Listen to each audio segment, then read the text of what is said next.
everyone, it's Feed the Ink Dragon.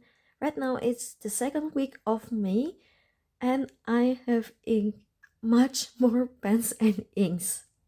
So my ink backlog has been its slowest for the first time in a year and I am so excited about that. I can finally retry my inks from 2 years ago. But that's not yet.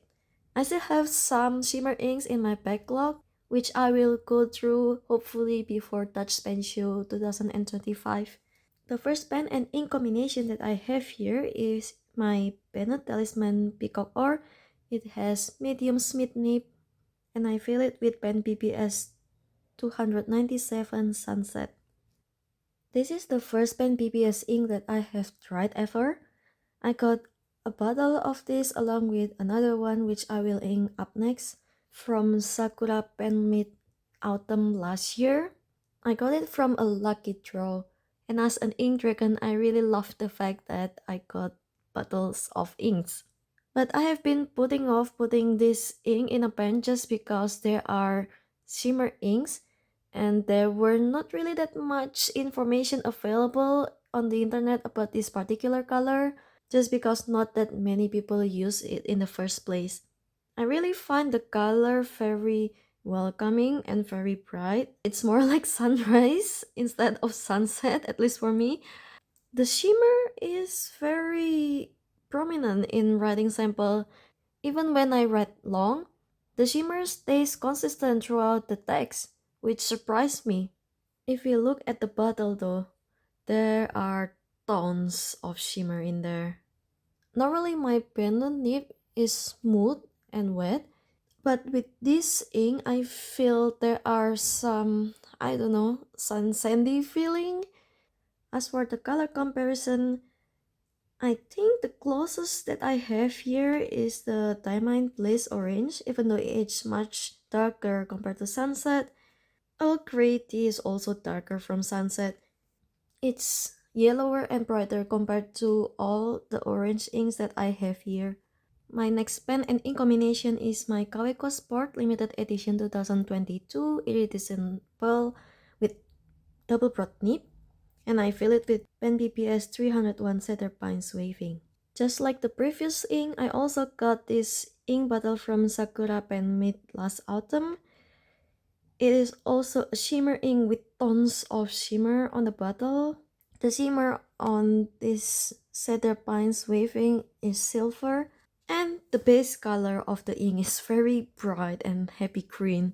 Same with Sunset, the shimmer is also as consistent, so the longest I've written with this ink is half A5 page and I can totally see all the shimmer from the top to bottom.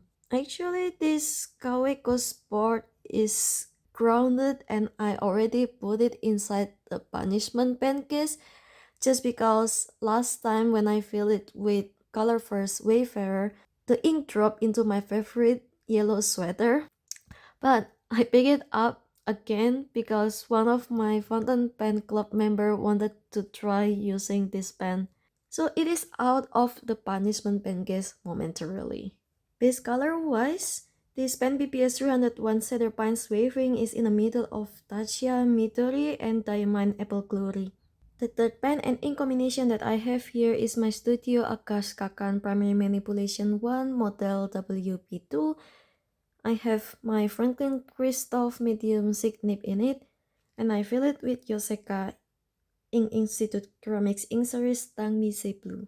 I cannot stress enough that my Studyo Agackakan pen with the Franklin Christoph medium thick nib in it is one of my most favorite and most comfortable pen that I have in my collection.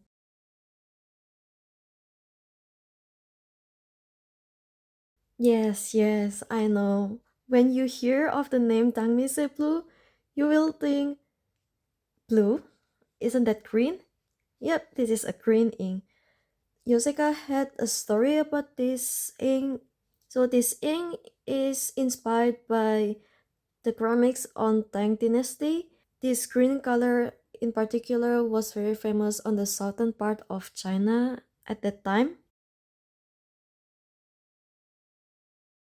I really love looking at the swatch of big blob of this ink just because the color looks very complex even though we cannot really see it on the writing sample. But it is still a very lovely ink and I find the ink very nice to write with. Unfortunately, it is hard for me to get this ink in Europe, so I'm very lucky that one of my fountain pen club member generously shared a big sample with me. Ferris wheel press moss spark green is bluer than Tangmise blue, and Color First Korea Celadon, which is a blue black limited edition special, is even bluer than that. While on the left side here, the olive green, Walk the Dog, and Out Hold Rule are all way more yellow than Tangmise blue. My fourth pen and ink combination is my Sailor TUZU in Broad. I fill it with Diamine Inkvent 2021 Harmony. This is my second inking for my new Sailor TUZU. Previously, I filled it with Bungu Box 4P, which was way too wet, and I feel like Diamond Harmony is drier compared to that. It is going better. However, I think there is a slight baby's bottom on my nib, which I haven't checked yet, since sometimes it hard starts for me. And also, this combination is very sensitive to hand oil. I have quite a oily hand, and thus sometimes the writing skips for me just because my finger already touched that part before, which is quite annoying in a way, but I've learned to embrace it because it is how I am. In writing, Diamine Harmony is very close to Herban Poussière de Lune. It is also quite similar to Ferris Wheel Press Auro Realis, although it does not have any kind of shimmer. Next up is my Kaweco Perkeo with medium nib, and I fill it with Lamy Dark Lilac 2024. I can say that this ink is just like a sheen party. The green sheen is very strong, but I find it pretty paper dependent as well. So on this Yusari paper, the green sheen is very strong and prominent. But on Tongwei River paper Sansen, the base color, the dark purple, is more visible compared to any other paper that I tried it from. Although I can imagine that after waiting for the original dark lilac for years, this newer version could be quite disappointing and it's not as fun looking as the original version with the golden sheen. Color comparison wise, indeed the base color of these two Lamy Dark Lilac are pretty similar, although the original is a bit that darker. However, the sheen is totally different. The 2016 version have a goldenish greenish sheen, while the Lamy Dark Lilac 2024 have a tremendous amount of green sheen. I still prefer the original one compared to the 2024 version, although since I cannot get the original version anymore, I will just enjoy the remaining sample that I have.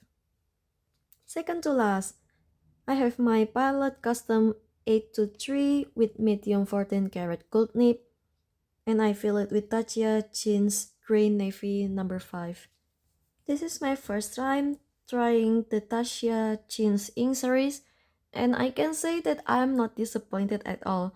So in particular of this Grey Navy number 5 ink, when the ink is wet, it looks blue. However, it slowly dries to this beautiful gray ink. I really love seeing the transformation. It's very fun and the gray is quite unique of its own. It reminds me of jeans for real, and it brings some kind of nostalgic feeling whenever I write with it. It's quite the special ink that I'm looking forward to try another jeans ink series if I have the chance. The closest ink that looks similar to me is the Shanghai Stationery Moonsnow, even though Grey Navy is a bit more saturated and more bluish gray compared to Moonsnow, and Herban Blue Nui is much more saturated than Grey Navy number 5. My last pen and ink combination is my Opus 88 Pumpkin, which has Gena Reverse Architect nib in it, and I fill it with Waterman Mysterious Blue. I gotta admit, this ink surprised me in a good way. So when I thought of Waterman Mysterious Blue before, I thought of it as a regular blue-black ink. However, when I put it inside this pen, it has more drama than I thought, especially when I write on the reverse side, which has the architect grind in it, and when I compare to the regular side, which is fine. The regular side is darker, and the reverse side has more shading. I first chose this Waterman Mysterious Blue inside this Opus 88 Pumpkin because the previous ink that I filled in it, the Diamine Rosewood, had some flow issues. So I wanted to check if it is a pen problem or an ink problem. Maybe it's because I didn't fill enough ink on my previous filling, because when I write with this Waterman Mysterious Blue, the pen just flows beautifully and there are no problem with it at all. I'm glad that I don't need to tinker with this pen because it has been going well so far. Also, interestingly, Waterman Mysterious Blue is unlike the blue blacks that I have in my collection. So if I see it here, it is a blue that leans towards teal, while my other blue blacks are leaning towards blue and black. I think color-wise, it is the closest to Birmingham Pen Company Pittsburgh Bankers Ice Ring, which is already a discontinued ink. That's all that I have for today. What do you think? See you on the next one. Bye bye!